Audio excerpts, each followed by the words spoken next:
Hello and welcome back to the Shmuseum, where today it's all about our Formula 1 car. We are finally collecting it from the guys at TDF, getting it over to the guys at Dub Customs and getting the livery done after Godlemans did the paintwork.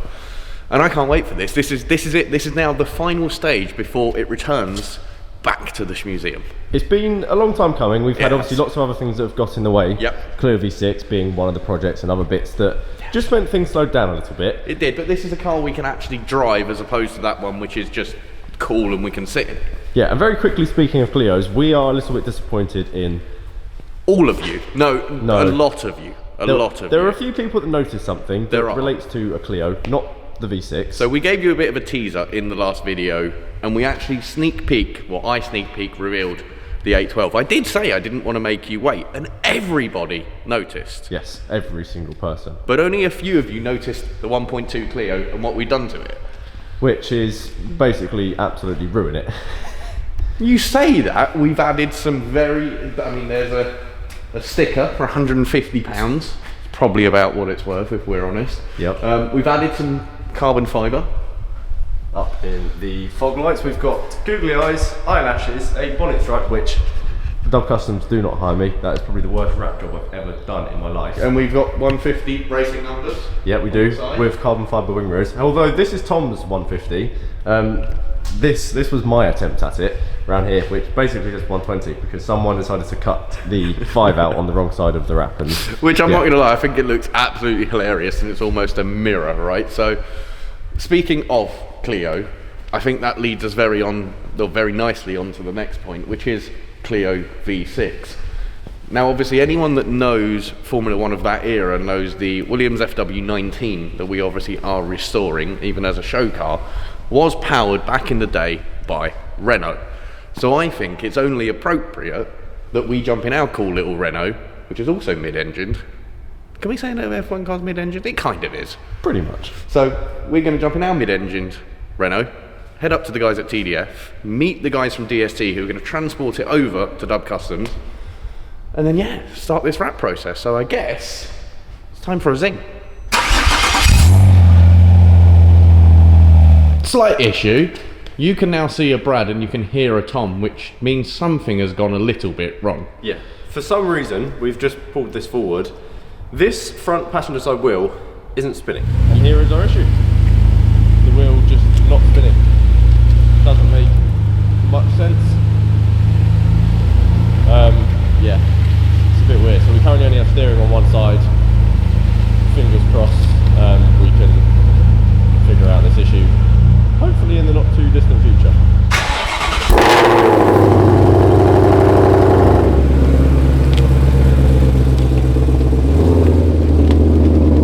Today we are men at work. We're not down under, as the song suggests, but we are, well actually we're across the pond according to the car we're in. We are in the Mustang making some lovely V8 noise. We have made it. Mustang parked up, and we have the F1 car, which is now in current, fully completed form. We've got obviously gloss black wheels, all the tyres on, looking absolutely epic, and obviously the painted car. Steering that works.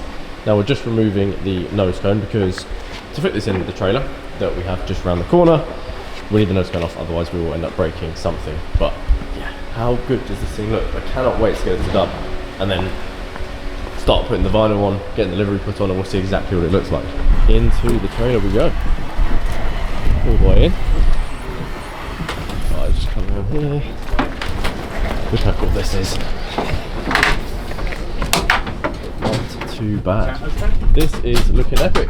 All strapped down, front, rear, both sides, ready to get on the road towards Dub. F1 car is off. Now before we get on the way, we just want to say a big thank you to today's sponsor 70mi, who have very kindly sent us their latest dashcam, Omni. This is the first ever 360 degree full view no blind spot dashcam, which will record outside and inside the car and front and rear. Here is Omni. Now apart from your usual dashcam capabilities, this one has some very cool features such as AI, motion and collision detection.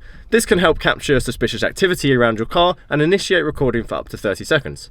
This can be especially helpful if there was a hit and run situation and you're in an area with no surveillance cameras. Omni can also be voice operated, which makes it especially easy to use while driving, and with its large f1.5 aperture, it guarantees great image quality in low light situations. I think we should see what it's like to install in the car and then find out exactly how it works. Let's get this installed. So, sticky pad protector removed, and then it's literally a case of just sticking it up on the windscreen. So I think we're going to go about here, so it's up out of Tom's view while driving, just so we don't sort of distract you too much. And then in this bit of packaging here, I believe we have the USB 12 volt adapter and the cable, which means we can plug this in, hit the road towards Dub, and then show you a little bit more about the Omni Dash Cam. We're now out on the road in the GT500, and we've got the Omni Dash Cam set up and running. Now this records at 1080p HD up to 60 frames per second, which means we get really clear, high quality smooth footage, even at fast motion. As mentioned before, it can be voice controlled, so we can use commands like record audio, and we get a little beep that starts recording the sound there, or you can control it via the app. On top of that, it can also create time-lapse footage, and with its advanced driver assistance systems, it can warn you of traffic safety risks. But anyway, really great product. We should probably have one in all of the Shmee150's from now on, but if you are interested, do go and check out the 70mm Omni Dash Cam. All of the information is in the description down below. Whee! We've arrived at Dub. We have. Which means we need to let them know we're here, so we could either go in, announce that we're here, give them a call or a text, or use V8. The F1 car has arrived thanks to DST. This looks so cool. Now, the plan is obviously get this out. We've just got to figure out, is it going to scrape on the slightly sort of uneven floor here, which it might do, but I don't think we have an option other than we try and lift it, which is doable, but we'd rather not put the strain on us. I think worst case scenario though, we will. You know, we'll just one on each corner maybe. There's enough of us here with the Dub boys that we probably could lift it. And hey, it's easier to lift that than it would be the Clio. True, because that thing over there is quite heavy. This thing weighs next to nothing. A few helping hands hopefully makes this a nice and simple process as the car comes down out of the trailer. Into Dub we go. Dub Customs. Plenty of hard work going on here. We've got Sean over here just measuring up some of the different brands we've got here. So we've got Sonax, we've got Magneti Morelli, and then we've got a few to go on top, I think a Castrol logo and a few other bits. So just trying to work out all the right sizes, lengths, but these ones so far looking really good. And then down here, we've got carbon wrap just to cover up the white section on the bottom, which is looking pretty good. That ties in with the original. Good progress so far. This is exciting. First few bits of tape coming off, almost. I mean, this is literally the first sponsor logo going onto the car now. Yeah, this is really cool. We've got a bit of carbon that's been done, but this is the first part of the livery now. Look at that. That's pretty cool. And to finish it off, take so that the things are straight. Nice, not bad. Now, we are just working from images. Well, Brad's working on laptop. He's editing this video. This video already? Yes. Yeah, so this is being edited as we're filming it. But just to give you guys a little bit of an indication of what's going on, that's the Sonax logo that's going on the end of the wing end plate there, and obviously the rest of them coming up. We are working from images at the moment because obviously it's very difficult going back in time to sort all of this one out. Right, Bud? Correct.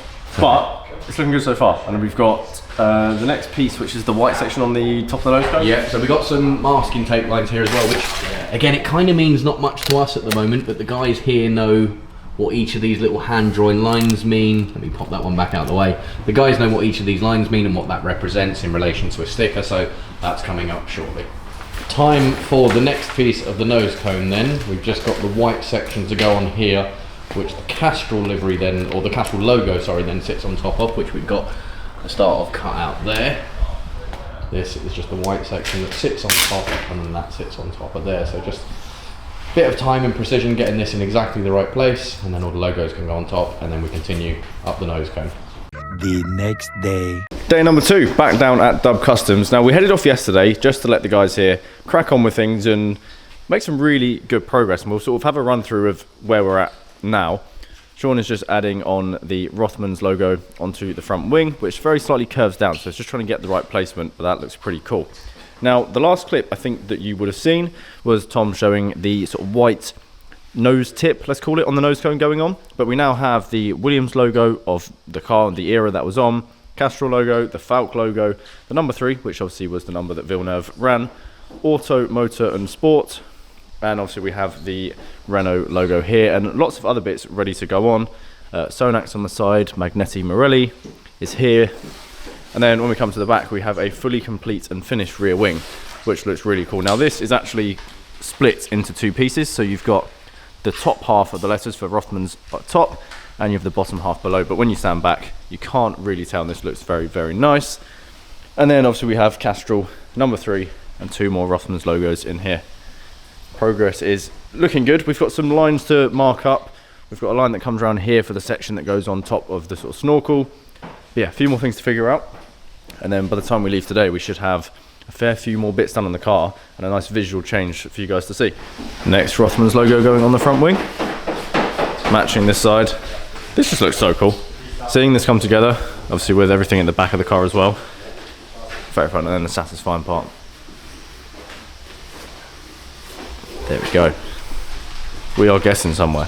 This is now the fun of trying to not be too much of a perfectionist. Like, we want this to be as close as possible, but if we go for 110%, we will be here for probably hours and days, weeks, and maybe even months to try and get this perfect. But this is now where we've got some lining tape, just to try and sort of draw out on the car where we want the line for the snorkel to be. So if I come over to the photo we have up on the wall here, you shall see that we have obviously this section of white that comes round, and then also we have the gold and the red stripes on top with the Rothmans logo. So it's a case of just sort of matching this as best as possible to what we have going on over here, which it's not a super easy process, and it's difficult for us all to sort of look at it and instantly go, yes, that's perfect. But I think we're getting pretty close to being happy with it. We obviously need to try and match this now on the other side of the car and check from the front, rear and everywhere that we're happy. But once we have that, we can lay down some white hopefully and have that sort of white top section of the snorkel complete. Next steps here, we've got the Hype logo that's going on this side. Now normally on the actual race car you would have barge boards that come across the side. We don't have these, so we are just going to go for now straight onto the bodywork.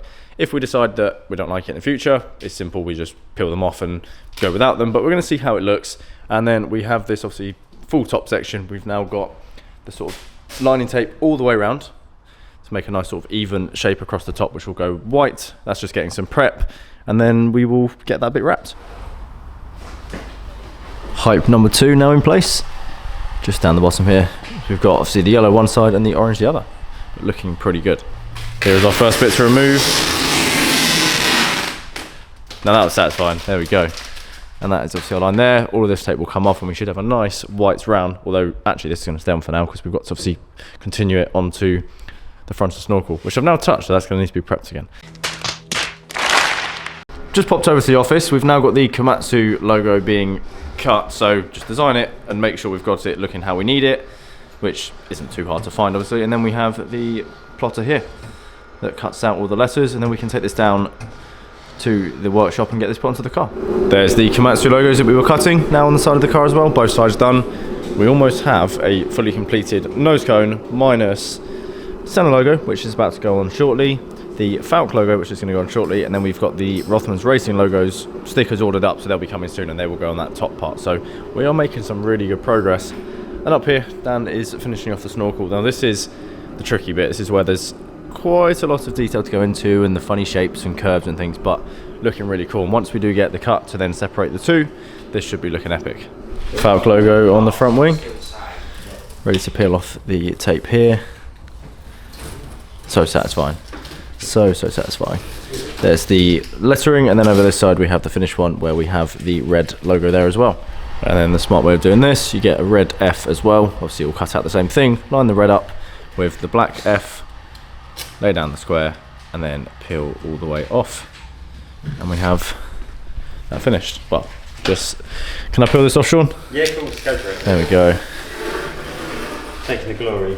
Nice, perfect. There we go, just the center logo to place in here. And we have some good progress back here as well, which I'll show you in a second. Right. First part of the center logo on, that's all the black outline and obviously the text, and then we've got the red S sort of shape that's going to come on there as well.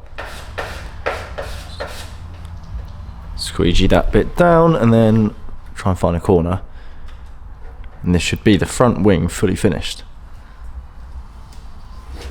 Nice. Final bits of lining tape off. And there we have it. That is the full front wing of our FW19 show car. Basically complete. Well, minus actually these. So we've got the Rothman Racing logos I mentioned. Their stickers, they've been ordered up. They will go there. But other than those, everything on this front end is done. Renault's in the right place. Auto, motor and sport is in the right place. 3, Falk, Castrol, see the Williams logo.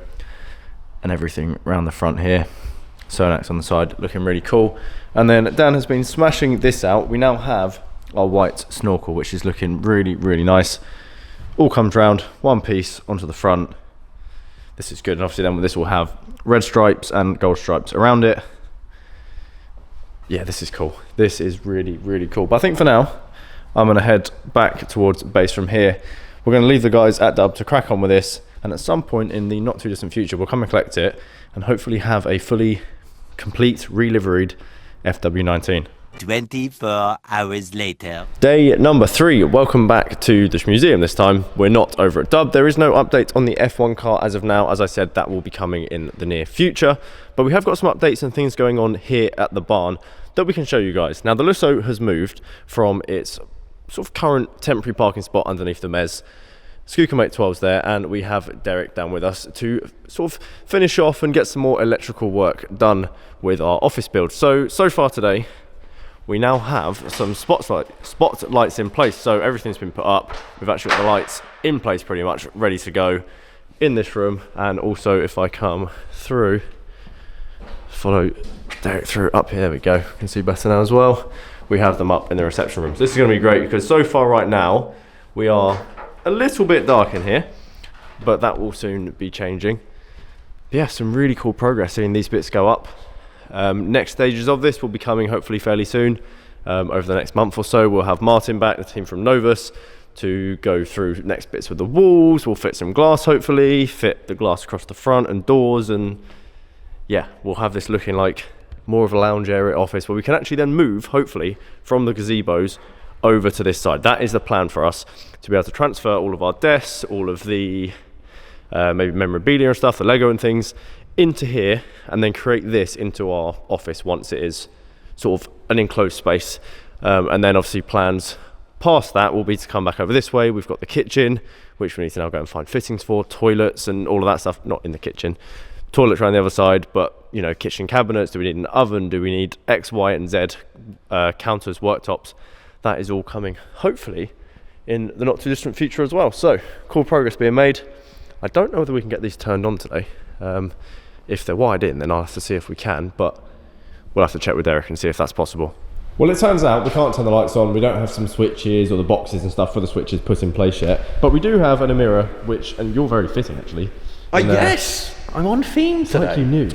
Yes. But we have a CTEK smart charger to attach properly to the Amira. Now we're currently running it off of the clamps, the battery's in the boot. Yes. However, we do it on many of the cars. We attach the O-rings straight to there and it makes it quick release and just super easy. Yeah, and on this you've got a cover that covers the battery, so we're having to remove that and put that back every time, whereas as you said, the clamps or the quick connector just loses that completely. So if we come round, I guess, and open up the boot. Yeah, I think we probably want to pull the car forward because we know, oh, I'm not fitting through here. You're right, because this will hit that. Should we do a cold start? Let's do a cold start.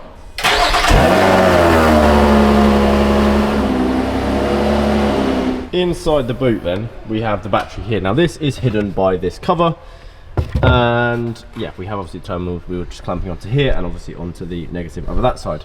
The only issue we found so far from our brief look is that we have some plastic covers in the way of this, so we've got to find a place to mount the O-rings onto, but we'll get it done. We have something here which I'm not entirely certain what is behind this cover. Part of me wonders if it's the pyro fuse, which I guess we should ask Tim, because if you've seen Matt Armstrong's latest video, you'll see that Tim actually fitted the pyro fuse to Adam LZ's old GT3. He did, fair play Tim. Yeah, fair play Tim. So when you watch this back, Tim, is this the pyro fuse? Maybe you can tell us. To be honest, I'm not sure. We're going to get rinsed in the comments, but I don't think it is.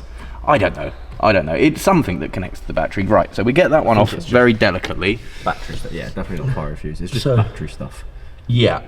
Well, they're mega 400As. There we go. Yeah. Right, so we now need to figure out how do we attach the CTEK, well, the positive terminal to this, because I'm guessing somehow this all has to come off and it has to go on there. Unless maybe we can get hold of someone at Lotus and they can tell us that we could put it here. We'll have a look and yeah, we'll come back in a second. Yeah, let's do some research. That transpires, Brad's a bit smarter than I am. But we're also a bit stupid as well.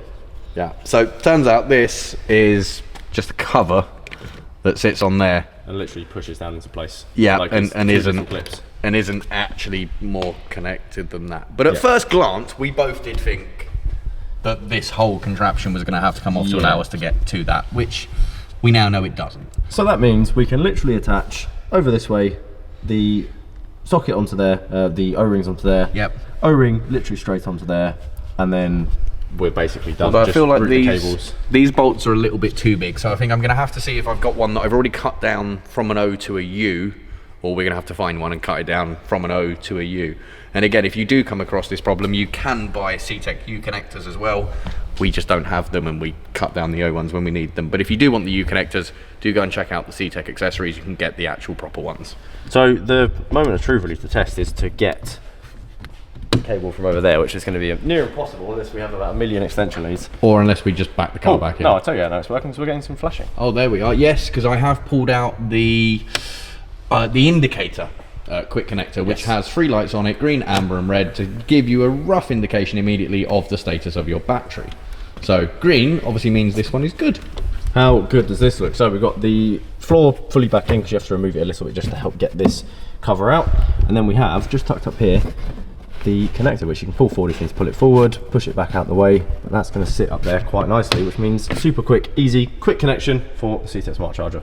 There we are. The Lotus is now parked back up with its fast charge connector.